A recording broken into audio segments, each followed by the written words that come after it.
Electronic sports, or esports, are growing. They are becoming increasingly popular, with some countries even classifying them as an official sport. But with every good thing that grows, there's always some bad that manages to work itself in.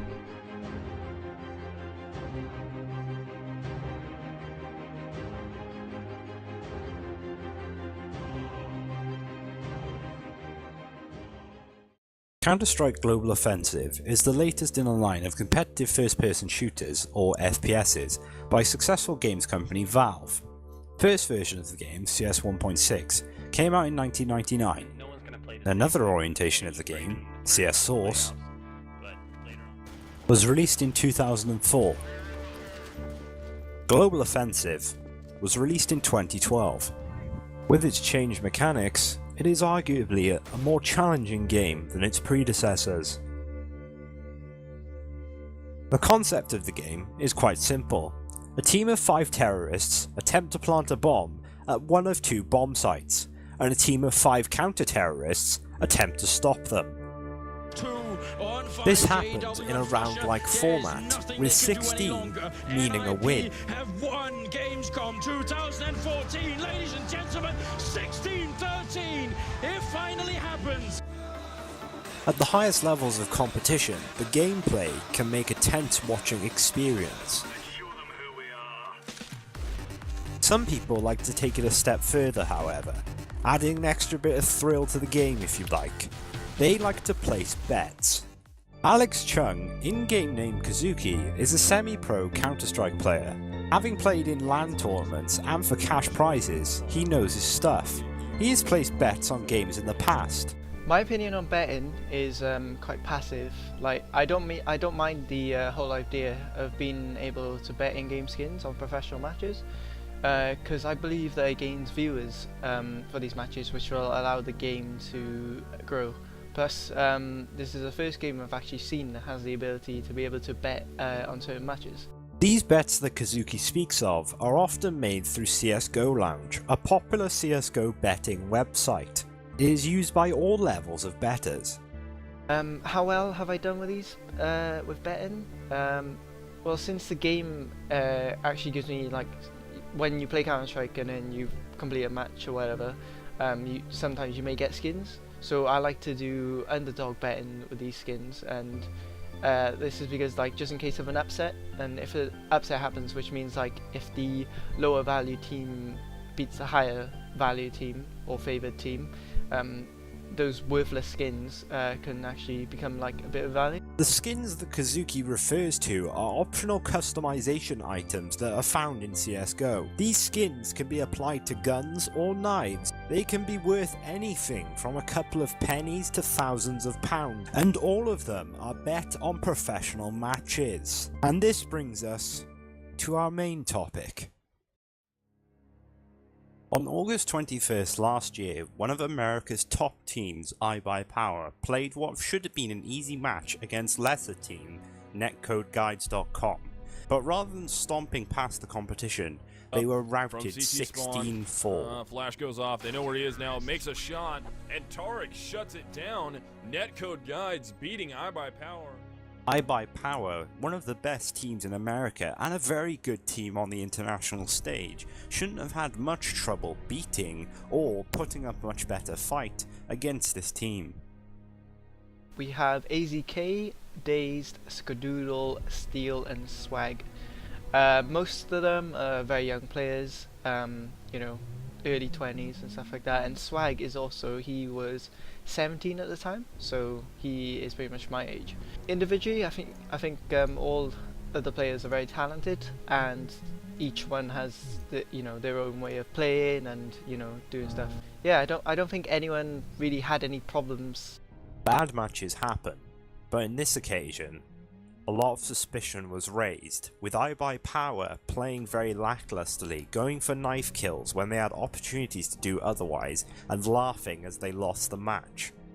It didn't take very long for accusations to start flying around that they had lost the match on purpose in order to reap the rewards of bets placed on the other team, or in other words, that they had thrown the match for skins. iBuyPower were on, I think it was 87% on the CS:GO Lounge website. So like, I think you get like 0.06 value back for 1, and netcode guides were on 13%. So if you put $1 on, you get like 14 back or something. So yeah, so you know, big money and stuff like that. A lot of people watching a match, you know, they saw how iBuyPower played, and a lot of the times it was very sketchy. For example, Steel is lurking behind 2 of the netcode guides players, and he has a sniper, the AWP, and he could have taken them out, but instead he like sort of shakes his mouse and he like misses on purpose, and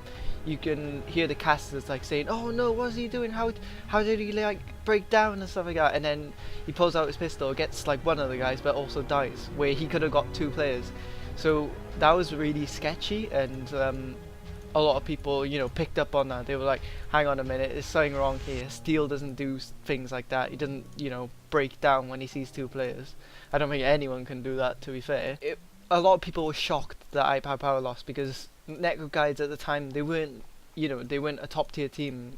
I think they were classed as a tier 4 team actually. So, you know, for a tier 4 team to be a tier 1 team is, you know, something wrong there. Kazuki, along with a large amount of the community, were correct to have their suspicions, as soon damning evidence came to light that they had in fact thrown the match. This evidence was presented most profusely in the form of articles written by esports journalist Richard Lewis of the Daily Dot website. There's a definite argument to say that I was maybe a bit premature in publishing the initial screenshots from Shazam and some of the other evidence that we had. A lot of that at the time was basically, you know, on the understanding that we were going to be able to take a look at the CSGO Lounge data and have some substantiating evidence, a paper trail, effectively, about who bet on what and how much. That wasn't forthcoming. I had to kind of bear the slings and arrows from the community for not following up with any more information, because ultimately all I had was testimony, and if one player's testimony isn't going to work, then 5 players' testimony isn't going to work. It's just, for whatever reason, the community reject that particular type of evidence. Lots of other people who were involved telling me, you know, yeah, it's real, it's going on, but the guys are turtling in now, they're trying to be more clever. And it was very hard for me to get a smoking gun. Effectively, I tipped my hand a little bit too quick. After the publishing of the first article, many of the iBuyPower players rushed to defend themselves. Dazed made these comments on a famous Twitch streamer, Summit1G's stream. I mean, it's absolutely not true. Okay. Did not throw. But it's like, on one hand, by me being on here and me giving this whole thing attention, right? It's doing just what the guy that wrote the article wants. 'Cause all he's doing it for is like the drama and the things like that. Because if you look at like how unethical it is for what he did, he literally took someone who none of us have any affiliation with, took what they said and posted an article about it. Like, that doesn't really seem like grounds to post an article on. Right, Like, it's right. like one of Like, those shitty magazines that's like talking about celebrities. Exactly. Like, I feel like that's such Due to Dazed and Steel's immense popularity in the community, Summit's opinion was echoed throughout it, even when more evidence came to light. You know, I kept plugging away on it, and have done for the past 4 or 5 months. And then obviously the texts broke on January the 5th. Basically texts from a player called Derek DeBorn, his ex-girlfriend. Posted some text that he'd sent to her, and it didn't really take off. It didn't take off on Reddit. It you know, everyone ignored it and said it's got to be fake. You can just fake texts. You know, it's so easily done. With the most negative statements often being the most loudest heard, and with iBuyPower allegedly leaving their organisation, it would seem that they were poised to get away with their crime. How close are we to Ooh, we 290? have some interesting information. Interesting info. It looks as though some pro players have been banned. Ooh. Okay, let's say this in short. Altogether, the information we have collected and received makes us uncomfortable continuing any involvement with these individuals. Therefore, we will be directing our CSGO event partners to not allow any of the following individuals' participation in any capacity in Valve-sponsored events. My opinion to the Valve thing as a whole, I think Valve definitely did the right thing, and you know, it's just to set an example. Money was on the line, and a lot of people did lose skins when, you know, they possibly shouldn't have. After having concluded their own investigation, CSGO Lounge concluded that iBuyPower, in cooperation with Netcode Guides, stole an estimated $30,000 worth of skins. And as there are no official written rules in place for this sort of situation, there is no way of recovering the skins. In conclusion, with Valve's game becoming one of the most played esports around, they were forced to step in when they have never done anything like this before and take action and to stamp out corruption like this. And with roughly 200,000 players joining up to the game this year alone, and the next major just around the corner, the future for this franchise is looking very bright indeed. Wherever there is money involved in a sport, there will always be challenges, but with the help of the community and people like Richard Lewis, we will be able to overcome these challenges.